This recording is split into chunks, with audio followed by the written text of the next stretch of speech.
ప్రభుత్వ రంగ విద్యుత్ సంస్థ ఏపీ జెన్కో ఉత్పత్తిలో చరిత్ర సృష్టించి రికార్డులను తిరగరాసింది. థర్మల్ ప్లాంట్ల ద్వారా 5,828 మెగావాట్లు, జల విద్యుత్ ద్వారా 181 మెగావాట్లు, మొత్తం 6,009 మెగావాట్ల విద్యుత్ను ఉత్పత్తి చేసింది. ఉత్పత్తి సామర్థ్యం పెరగడం వల్ల గతంలో పోలిస్తే రోజుకు సుమారు 1,500 మెగావాట్ల అదనపు విద్యుత్ థర్మల్ ప్లాంట్ల ద్వారా విద్యుత్ గ్రిడ్కు అందుతోందని అధికారులు తెలిపారు.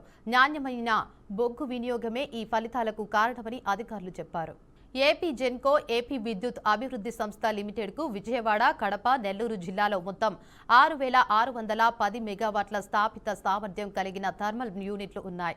గతంలో వాటి వల్ల 4,000 మెగావాట్ల ఉత్పత్తి కూడా కష్టంగా ఉండేది. ప్రస్తుతం 5,828 మెగావాట్ల విద్యుత్ గ్రిడ్కు అందుతుంది.